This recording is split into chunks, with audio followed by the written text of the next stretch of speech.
Hello students, आज के lecture में हम इस चैप्टर को रीड करना आगे कंटिन्यू करेंगे।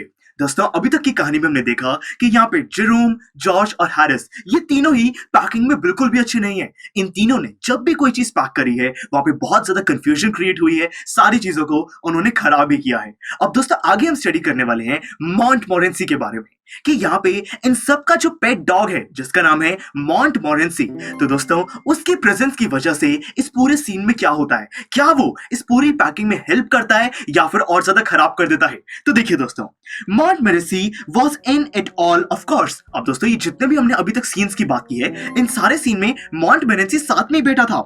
मॉन्टमोरेंसी's ambition in life is to get in the way and being sworn at। अब यहाँ पे वो कह रहा है यहाँ पे राइटर कि जो मॉन्टमोरेंसी है उसका लाइफ में ये मोटिव है, उसका यहाँ पे मकसद यही है कि सबके काम में वो बीच में आएगा और चीजों को खराब करेगा। यहाँ पे उसको गंदे वर्ड सुनने की आदत हो चुकी है। If he can swarm in anywhere where he particularly is not wanted and be a perfect nuisance and make people mad and have things thrown at his head, then he feels his day has not been wasted। देखिए दोस्तों, यहाँ पे writer हमें बता रहे हैं कि अगर कोई ऐसी जगह है जहाँ पे वो वहां पर किसी तरीके से रिगल करके वहां पे घूम घूम के वो वहां पर पहुंच सकता है, वहां पे उसकी जरूरत नहीं है, परेशान करेगा, चीजों को खराब करेगा, फिर हम उसको पीटेंगे। अगर ये सारा इंसिडेंट उसके साथ एक दिन में हो जाता है तो वो समझता है कि उसका दिन सक्सेसफुल रहा, यानी कि उसके लाइफ में मोटिव यही है कि लोगों को परेशान करना है।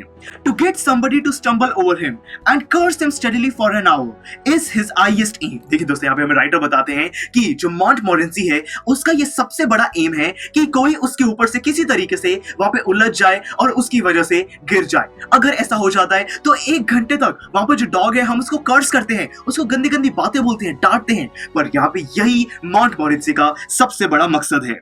And when he has succeeded in accomplishing this, his conceit becomes quite unbearable।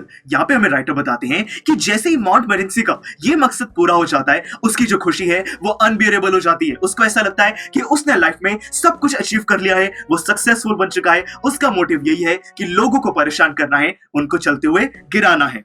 He came and sat down on things just when they were wanted to be packed। दोस्तों, जब भी जिस चीज को पैक करना होता था वो एकदम उस चीज के ऊपर आके बैठ जाता था, यानी कि वहां पे और ज्यादा परेशानी वहां पे क्रिएट करता था। And he labored under the fixed belief that whenever Harris or George reached out their hand for anything, it was his cold damp nose that they wanted। देखिए दोस्तों, जैसे यहाँ पे जॉर्ज और हैरिस कुछ भी चीज को वहां पे पकड़ने के लिए वो अपना हाथ आगे बढ़ाते थे, एकदम ये जो मॉन्टमोरेंसी है ये बीच में आ जाता था और वहां पे उस चीज को पकड़ने की बजाय वो मॉन्टमोरेंसी की जो गीली वहां पे जो ठंडी नोज है उसको पकड़ लेते थे। यानी कि दोस्तों, उसका मकसद बन चुका था कि चीजों को बिल्कुल खराब करना है। He put his leg into the jam। उसने जैम के जार के अंदर अपनी लेग को वहां पे घुसा दिया। And he worried the teaspoons and pretended that the lemons were rats। वहां पे जो टीस्पून्स थे उनको हिलाने लगा, बेसिकली जो भी वहां पे चम्मच है उसको खराब करने लगा।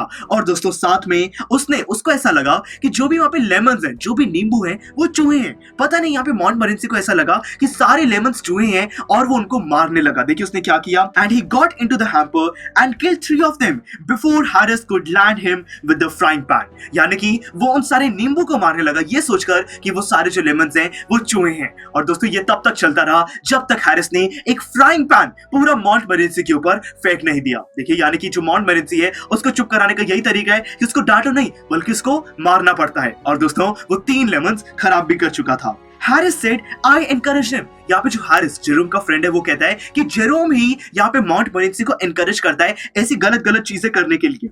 I didn't encourage him। पर यहाँ पे जेरोम इस चीज को बिल्कुल मना कर देता है कि मैं कैसे एनकरेज करता हूँ इसको। A dog like that doesn't want any encouragement। एक ऐसे डॉग को ये एनकरेजमेंट की जरूरत ही नहीं है, वो हर चीज में परेशानी तो क्रिएट करेगा ही। It's the nature, original sin that is born in him that makes him do things like that। ये ऐसी चीजों के साथ पैदा ही हुआ है। जेरोम ऐसा कह रहा है कि इसको एनकरेजमेंट की जरूरत नहीं है, वो परेशानी क्रिएट करेगा ही चाहे वो जो मर्जी हो। The packing was done at 12:50। दोस्तों, फाइनली रात के 12:50 पे उन्होंने फाइनली जो पैकिंग है वो कंप्लीट कर दी थी।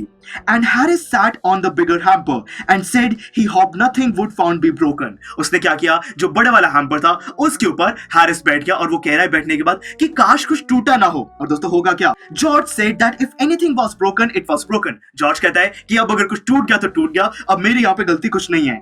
विच reflection seem to comfort him, और उससे उसको थोड़ी सी सहानुभूति मिल रही थी। वो यहाँ पे कंफर्ट हो रहा था कि बस टूट गया तो टूट गया, अब वहां पे ज्यादा चिंता वाली बात नहीं है। पर दोस्तों यहाँ पे हैरिस और जेरोम को गुस्सा तो आएगा कि उसने कुछ चीज तोड़ दी है। He also said he was ready for bed. यहाँ पे जेरोम कहता कि मैं तो यहाँ पे सोने के लिए रेडी हूँ, सोने जा रहा हूँ। We were all ready for bed. यहाँ पे सारे सोने के लिए बिल्कुल तैयार हो चुके थे। Harris was to sleep with us that night and went upstairs. यहाँ पे जो हैरिस है उसको उस दिन अपने फ्रेंड्स के साथ ही सोना था, तो इसलिए वो ऊपर चला गया सोने के लिए। We tossed for beds and Harris had to sleep with me. अब यहाँ पे राइटर कहते हैं कि कौन सा बेड पे कौन सा फ्रेंड सोएगा, इस चीज का उन्होंने टॉस किया। और दोस्तों टॉस करने के बाद पता चला कि यहाँ पे जो हैरिस है वो यहाँ पे जेरोम के साथ ही सोएगा, एक ही बेड पर। He said, "Do you prefer the inside or the outside, Jay?" अब यहाँ पे हैरिस पूछता है कि तुम बेड के अंदर सोगे या इसके ऊपर सोगे। और यहाँ पे देखिए जेरोम क्या कहता है इस चीज का। I said, "I generally prefer to sleep inside a bed." Jerome कहता है कि मुझे तो वैसे बेड के अंदर सोना पसंद है। यानी कि दोस्तों वो दोबारा से मजाक कर रहे हैं। Harris said it was odd. Harris कहता है ये तो बड़ी अजीब बात है कि तुम बेड के अंदर सोते हो। देखिए वो वहां पे ये ह्यूमर बनाने की कोशिश कर रहे हैं। George said, "What time shall I wake you fellows?" George कहता है कि तुम सबको मैं सुबह कितने बजे उठाऊं? Harris said 7. हैरिस कहता है कि 7 बजे उठा देना। I said, यहाँ पे जो जेरोम है वो कहता है no 6 बजे उठाना, because I wanted to write some letters. यहाँ पे कहता है कि मुझे कुछ चिट्ठियां कुछ लेटर लिखने हैं, इसलिए मुझे 6 बजे उठा देना। Harris and I had a bit of row over it, but at last split the difference and said 6:30. Wake us at 6:30, George, we said. दोस्तों हुआ कुछ ऐसा कि यहाँ पे जॉर्ज और जो राइटर है जेरोम, उनके बीच में लड़ाई हो गई कि सुबह कितने बजे उठना है, 6 बजे या 7 बजे। और दोस्तों इस लड़ाई को खत्म करने के लिए डिसाइड किया गया कि कोई बात नहीं, 6:30 बजे हम सब उठेंगे। और उन्होंने जॉर्ज को कहा कि 6:30 बजे उठा देना। George made no answer and we found on going over that he had been asleep for some time. तो देखिए यहाँ पे वो जब जॉर्ज के पास गए उसने कोई जवाब नहीं दिया, तो इसीलिए देखा कि जॉर्ज तो बड़े टाइम पहले ही सो चुका था। यानी कि इतनी देर तक वो लड़ाई कर रहे थे कि सुबह 6 बजे उठना है या 7 बजे।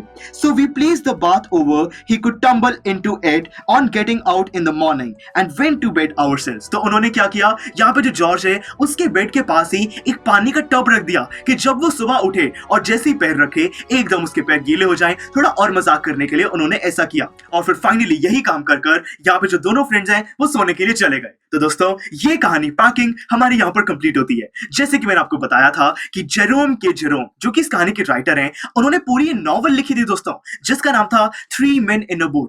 उसी नॉवल का ये छोटा सेक्शन था पैकिंग। तो चलिए दोस्तों यहाँ पे हमारे चैप्टर से कंप्लीट होता है। इस चैप्टर की नॉलेज को टेस्ट करने के लिए मैं आपको रेकमेंड करूंगा कि यहाँ पे इसकी लास्ट में जो बैक एक्सरसाइज के क्वेश्चंस हैं आप उनको जरूर सॉल्व कीजिएगा। पीयू स्टैक की तरफ से आपको बैक एक्सरसाइज की सीरीज बिल्कुल मिल जाएगी। तो चलिए दोस्तों यहाँ पे ये चैप्टर कंप्लीट होता है। इसका रिविजन लेक्चर भी अवेलेबल है, आप चाहें तो उसको भी विजिट कर सकते हैं। Thank you for watching.